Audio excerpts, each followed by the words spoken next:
Well, I just got the call and the poor gal is just sobbing, understandably so. She's going to have to put her horse down for sure, and they're getting ready to, the vet's there, they're getting ready to take him out and give him the injection. And I'm going to call her as soon as I get this done. I got to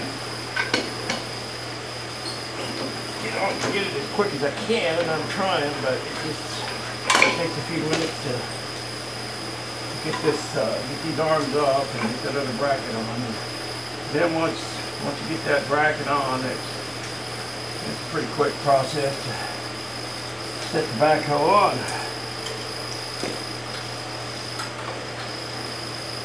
So we're close.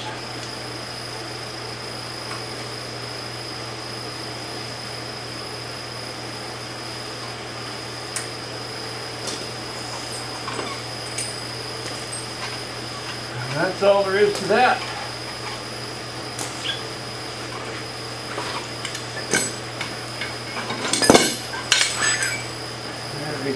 Replace the arms with this bracket, and then the subframe, there's a bar in it that backs into this, and you drop a couple pins in, and that's how that works.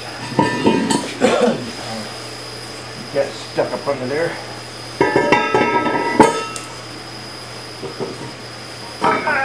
Hopefully not too much trouble.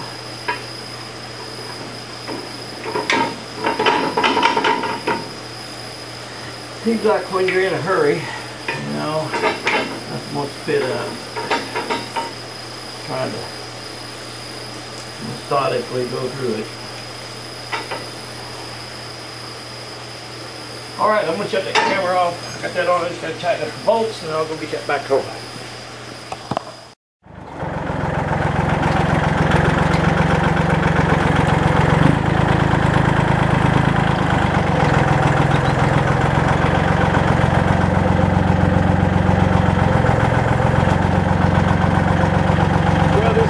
Quite a trick to put on by yourself.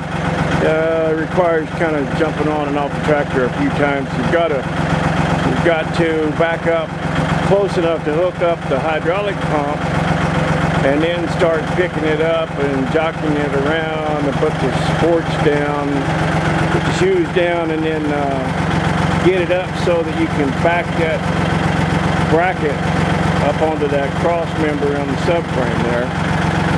And then, usually that'll take a stab or two. So, anyway, it went pretty well. It's not a real big backhoe, but it'll do the job. Alright, I'm going to go ahead and pull it out. Of course, I'm in the middle of changing the manifold on my truck. So, I don't know yet. I've got to make a phone call and see if I'm going to get another truck or just wait till this evening when it cools off a little bit. It's about 95 degrees out here, and it means it's about 105 downtown, so we might wait a little while. Anyway, we got her on there, so I'll be ready to go here in a few minutes.